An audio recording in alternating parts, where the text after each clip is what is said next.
Hello, future doctors of India. Welcome back to the Mantra family. I am Varun Agrawal and this is your channel of Mantra Biology. जैसा कि हमने last lecture में पढ़ा था xylem और phloem को हमने कम्प्लीटली पढ़ लिया और इससे आने वाले जो क्वेश्चंस हैं हमने सारे क्वेश्चन सॉल्व कर लिए।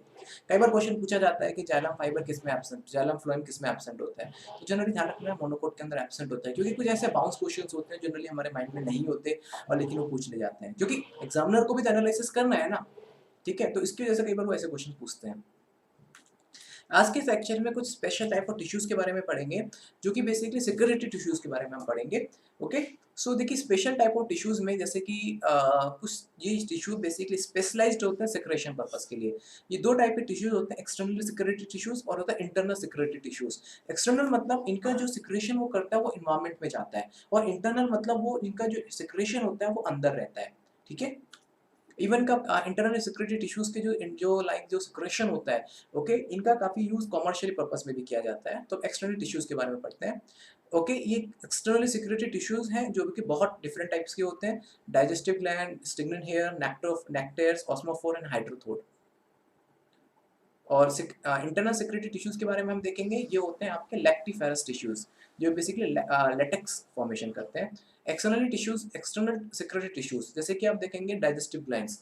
देखिए डाइजेस्टिव ग्लैंड्स क्या होता है, बेसिकली डाइजेस्टिव पर्पस के लिए कुछ ग्लैंड स्पेसिफिकली यूज की जाती हैं जो कि एंजाइम्स को रिलीज करती हैं और फूड को डाइजेस्ट करती हैं क्योंकि प्लांट के अंदर लाइसोसोम नहीं होता फूड को डाइजेस्ट करने के लिए।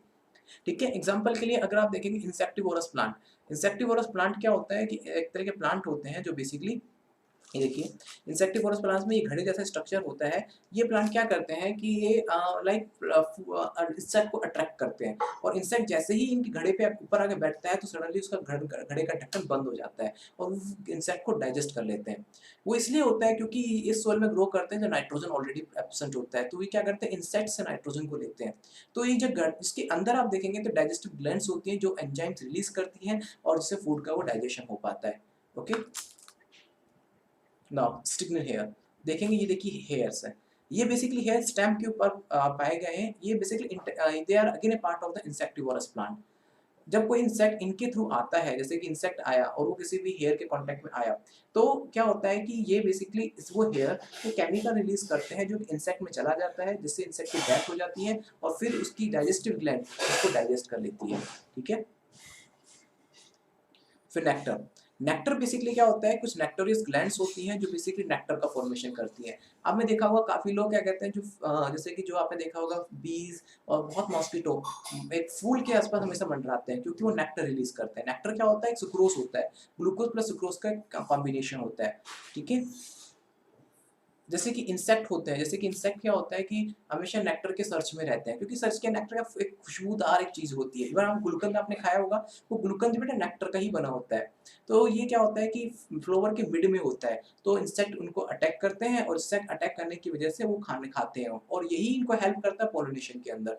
ठीक है, पॉलिनेशन में ये हेल्प करता है। देखिए नेक्टर है, ये बेसिक देखिए, ये देखिए नेक्टर है, ये देखिए नेक्टर है।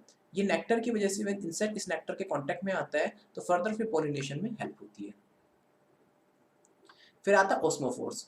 ऑस्मोफोर्स क्या होता है, ये कुछ स्पेसिफिक ग्लैंड्स होती हैं जो कि एक फैटी ऑयल, टर्पिन ऑयल को रिलीज करती हैं, जो कि बेसिकली फ्रेगमेंटेड ऑयल होता है जो कि इंसेक्ट को अट्रैक्ट करने में काम किया जाता है। ये आउटर एरिया लाइक बाहर की तरफ अट्रैक्ट करती है। इनका मेजर ऑफ द काम दो ही मिलेगा, या तो इंसेक्ट को अट्रैक्ट करके उनको डाइजेस्ट करना या फिर दूसरा काम होता है बेसिकली पॉलिनेशन पे हेल्प करना।